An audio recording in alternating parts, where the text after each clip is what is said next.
有敢若无？记者综合报道。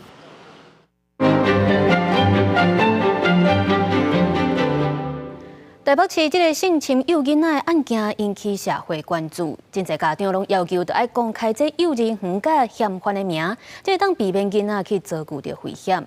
原底因为有儿少宽法的规范，详细资讯是袂当报道的。不过监察院说是大声来公开相关的资讯，又搁引起外界的质疑违法。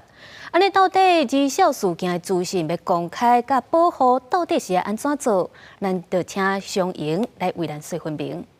是主播，解破新闻有力度、有深度。观众朋友大家好，我是双莹。今仔日咱要来关心的，就是台北市幼儿园发生性侵的案件，这个媒体到底是会当报，也是袂当报的？要哪准会当报，这报的程度又搁会当报甲偌详细？咱先来关心的，就是儿童少年福利甲权益保障法的第69条。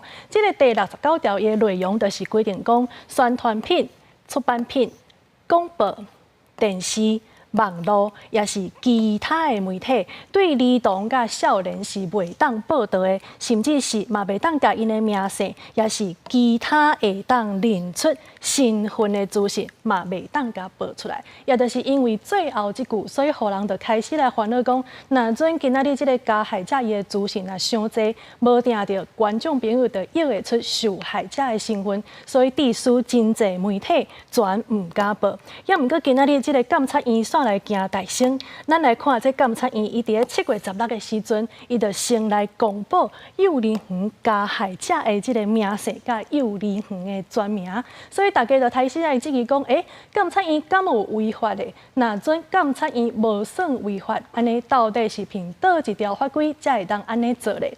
卫福部就出面来解说讲，这条法案第69条的第4项，伊就有讲到讲，若准今仔日是为着要来增加儿少的福利，甲维护公共利益，安尼行政机关若准认定爱公开资讯，就袂甲伊处罚啦。也就是讲，今仔日监察院这款做法，就是法律所允准的。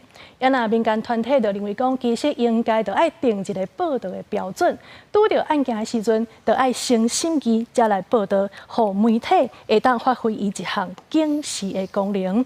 另外，也有民间团体是认为讲，这个性平法就应该爱扩展到学龄进前，互一寡幼囡仔嘛共款会当得到法律的保障。即马经过大家的讨论，卫福部是讲，上紧伫1个月内，就会找 NCC 甲媒体工会做伙来讨论修法。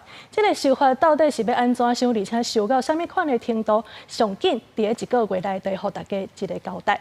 以上就是今仔日的解破新闻，咱即马甲现场交等候主播。好，咱感谢双莹为咱做说明，继续来。